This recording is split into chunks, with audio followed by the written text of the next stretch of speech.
The next station is Shinbashi, JK24. The doors on the right side will open. Please change it for the Ginza subway line, the Asakusa subway line, and the Yasukuni line. Please watch your step when you leave the train. Et bon matin à tous. Donc aujourd'hui nous sommes dimanche. Je vous prends en matinée, il est 8h50. Alors je sais plus trop où on s'était arrêté hier soir, je vous avoue.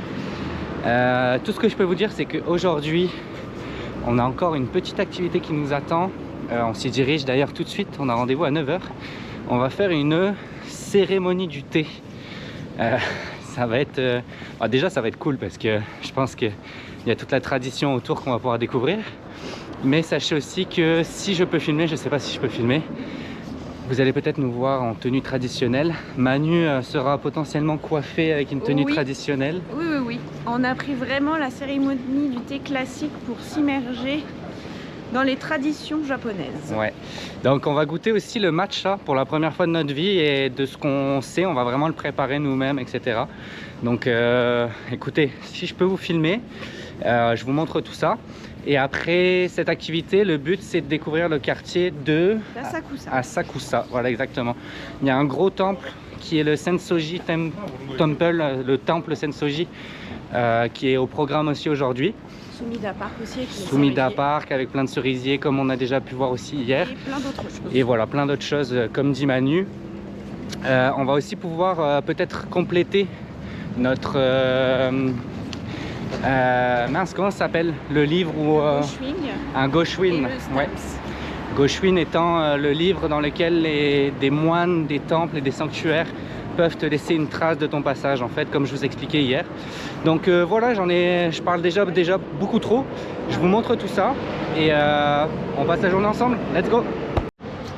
Ok, on vient tout juste de sortir de la cérémonie du thé qui était juste derrière nous ici. On n'a pas pu filmer, mais je pense que je serais capable de vous mettre peut-être quelques photos à l'image, enfin dans la vidéo.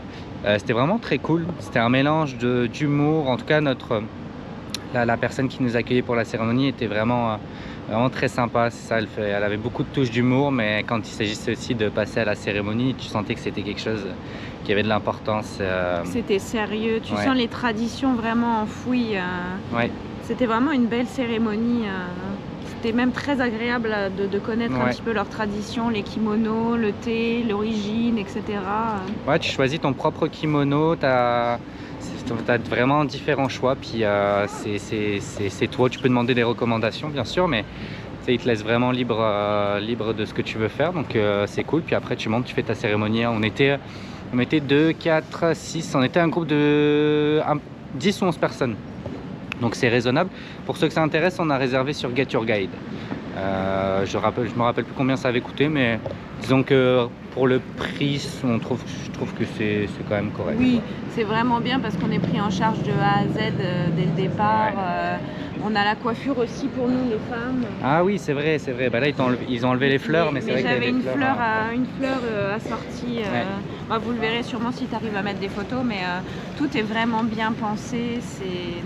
Vraiment, c'était une chouette expérience. Puis alors, de découvrir aussi le matcha parce qu'on ne connaissait pas ni l'un ni l'autre. Oui, c'est vrai que c'est la découverte du matcha, ouais. Comment le faire, la précision, les mouvements, non. Ah, si tu veux bien le faire, c'est très précis. Hein. C'est des gestes, il y a des gestes à respecter et tout. Bon, après, au niveau du goût, honnêtement, ça a pas mal le goût d'herbe, on va pas se mentir. Mais c'est pas mauvais en soi. Sinon, agréable. Où est-ce qu'on s'en va, Emmanuel? On a plein de choses à voir dans le quartier, honnêtement. On a plein de choses, donc on va faire en fonction de là où on est le plus proche, je pense. On a beaucoup de choses à voir aujourd'hui dans ce quartier. Ok. Et là, vous pouvez voir derrière moi qu'il y a une... je me demande si c'est pas la Tokyo Tower, juste là. Donc ça va probablement être une de nos étapes. Donc allez, c'est parti, on continue, let's go.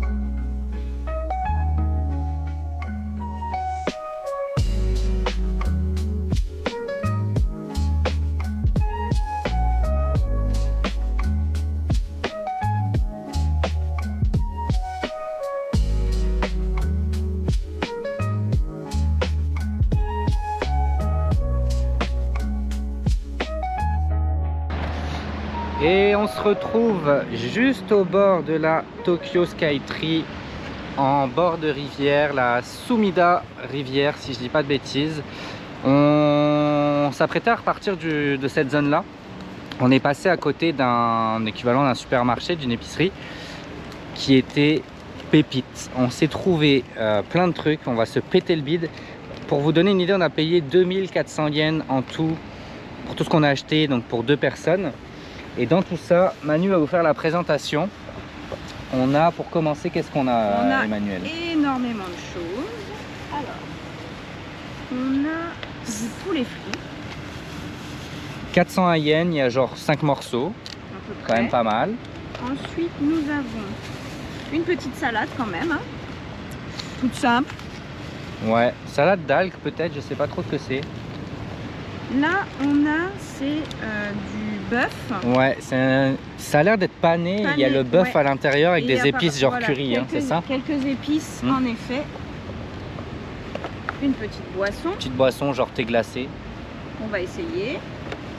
Ensuite, nous avons une autre petite salade. Ouais, celle-là, elle a l'air banger. Ouais. 698 yens. Elle a l'air vraiment exceptionnelle, celle-ci. Et pour terminer, Non des moindres. je pense que c'est un peu le clou du spectacle. Équivalent, alors je sais plus comment ça s'appelle.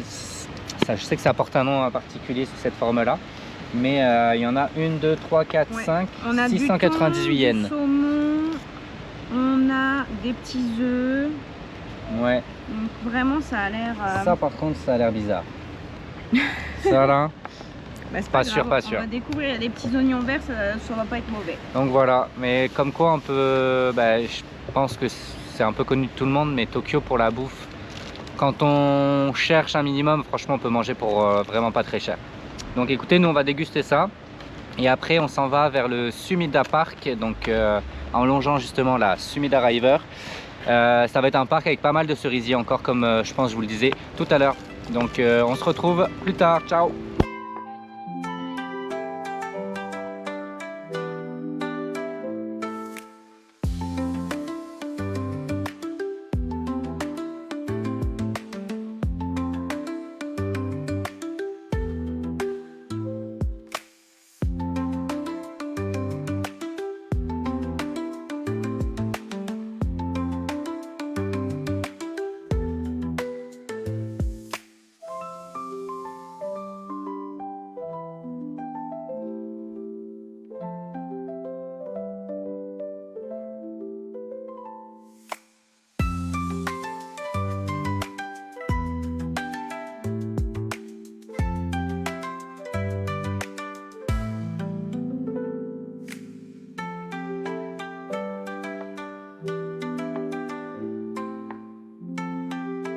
Ok, on se retrouve, on est au Sensoji Temple, le temple de Sensoji Temple. Bon, vous avez vu, c'est grandiose, magnifique.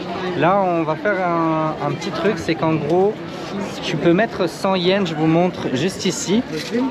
Et en gros, après ça, tu secoues une petite boîte comme le monsieur est en train de faire. Et ça te donne un numéro, puis tu viens ouvrir une de ces petites boîtes qui te donnera ensuite par la suite une prédiction pour ton futur. Donc Manu va nous mettre le 100 yens, puis on va voir si le futur lui sera radieux.